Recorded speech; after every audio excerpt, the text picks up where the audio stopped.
নমস্কার বন্ধুরা, রেখার রান্না করে সবাইকে স্বাগত। আজকের আমার রেসিপি তালের পিঠে। এই তালের পিঠে আমি কিভাবে বানাই সেটাই তোমাদের সাথে আমি শেয়ার করব। তাহলে চলো দেখে নেওয়া যাক আজকের আমার এই রেসিপিটি। প্রথমেই আমি তালটাকে ভালো করে ধুয়ে এরকম করে তালের পাল বের করে নিয়েছি। তারপরে আমি নারকেল কুড়িয়ে নারকেলটাকে এরকম মিহি করে মিক্সিতে পেস্ট করে নিয়েছি। আর এখানে সুজি নিয়েছি 2 প্যাকেট। সুজিটাকে জলে ভিজিয়ে রেখেছিলাম 2 ঘন্টা। তারপরে সুজিটা ফুলে গেছে। তারপরে কিন্তু আমি জলে ভিজালে কিন্তু সুজি ফুলে যায়। আর দেখো, তারপরে আমি একটা মিক্সিতে পেস্ট করে নিয়েছি। আর এদিকে আমি চিনি নিয়েছি, চিনিটাকেও গুঁড়ো করে নিয়েছি। আর এই দিকে এই মিক্সিতে এত সুন্দর করে পেস্ট করেছি, এত সুন্দর হয় না।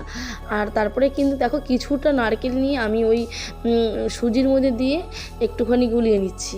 তারপরে চিনিটা দিয়ে দিলাম। আর তোমাদের পছন্দ অনুযায়ী কিন্তু তোমরা চিনিটা ব্যবহার করবে। আর আমি দেখো এবার চিনি আর নারকেলটাকে ভালো করে সুজির মধ্যে দিয়ে একটা মিক্স করে নিচ্ছি। তারপরে দেখো, এই যে আমি যে তোমাদের সঙ্গে শেয়ার করছি সেটা আমি আগেও একবার শেয়ার করব। এটা হচ্ছে তালের পাল। আর কি করে আমি তালের পালটা বার করেছিলাম সেটা তোমাদেরকে সঙ্গে পরে একবার শেয়ার করব। তো দেখো, তালটাকে কিন্তু আমি এবার পরিমাণ মতো কিন্তু তালটা নিয়ে নেবো এখান থেকে। তো তালটা আমি বেশ অনেক দিয়ে দিয়েছি, অর্ধেকটা তাল আমি ওই সুজির মধ্যে দিয়ে দিয়েছি। এবার কিন্তু ভালো করে আমাকে ফেটিয়ে নিতে হবে। তো দেখো, এইভাবে কিন্তু আমি ফেটিয়ে নিচ্ছি। আর যত ফেটানো যায় তত কিন্তু সুন্দর হয় খেতে আর ভালো হয়। তো এই রকমভাবে ফেটিয়ে নিতে হবে। আর যত ফেটানো যায় কিন্তু আর ব্যাটারটা সুন্দর হয়। তো আমি এইভাবে এক একটা করে এবার আমি কিন্তু ভেজে নিচ্ছি। আর তো দেখো কত সুন্দর করে হচ্ছে, কত সুন্দর উঠে যাচ্ছে। আর খেতে কত সুন্দর হবে। এখন দেখতে এত সুন্দর, তাহলে খেতে কিরকম হবে। তো তোমরাও কিন্তু একবার বাড়িতে অবশ্যই বানাবে এরকম। আর এই রকম মৌসুমে খেতে কিন্তু দারুণ লাগে। তালের মৌসুমে এরকম পিঠে বা তালের ফুলুরি খেতে কিন্তু দারুণ লাগে।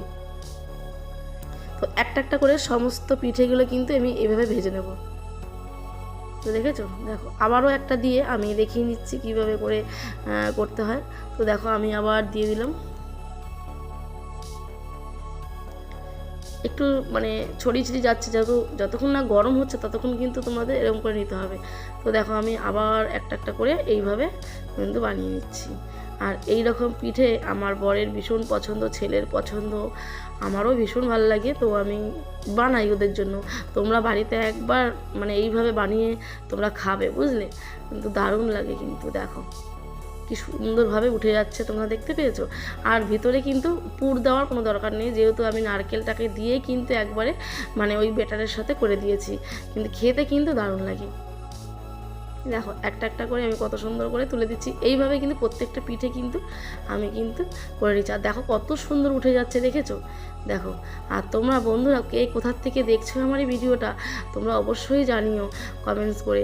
আর ভালো লাগলে লাইক, শেয়ার এবং সাবস্ক্রাইব করে দিও। দেখো প্রত্যেকটা পিঠে কত সুন্দর হচ্ছে। দেখো, দেখলে একটা একটা করে কিন্তু আমি করে ফেললাম। তো দেখো, আবারও দেখো যেটুকু ছিল সেটুকু করে নিলাম সুন্দর করে। আমার কিন্তু পাটিসাপটা হয়ে গেছে। আর এইদিকে দেখো, আমি ফুলুরি বানাবার জন্য সুজি নিয়েছি। আবারও সেই কিন্তু মৌরি দিয়ে, নারকেল পুরি দিয়ে, আর তাল দিয়ে, আর একটু ময়দা দিয়েছি, চালের গুঁড়ো দিয়েছি, দিয়ে এবার আমি দেখো এই রকমভাবে একটা ব্যাটার বানিয়ে নিয়েছি, যাতে তেলে দিলে যাতে শক্ত শক্ত থাকে আর কিন্তু খেতে ভীষণ সুন্দর হয়। তো দেখো, ব্যাটারটা ঠিক এই রকমভাবে তোমাদের করে নিতে হবে। আর চিনিটা কিন্তু তোমাদের পছন্দ অনুযায়ী তোমরা ব্যবহার করবে, যার যেমন মিষ্টি খেতে পছন্দ করো সেরকমভাবে দেবে। তো দেখো, আমি কড়া বসিয়ে দিয়েছি, তেলটাও দিয়ে দিয়েছি। আর তেলটা কিন্তু একদম অল্প আছে দিয়ে তারপরে কিন্তু এক এক করে তোমাদের বড়া শেপ দিয়ে ভেজে নিতে হবে।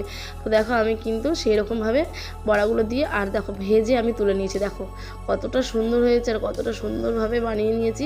এবার তোমাদের যেরকমভাবে তোমরা খাও সেরকমভাবে শেপ দেবে। তো তোমাদেরকে আমি একটা ভেঙে দেখাচ্ছি, দেখো কতটা সুন্দর হয়েছে। তো বন্ধুরা, তোমরা যদি বাড়িতে একবার না বানাও এইরকম রেসিপি তাহলে মিস করে যাবে। তো আর এই রকম মরশুমে তালের বড়া কিন্তু পিঠে কিন্তু খেতে দারুণ লাগে।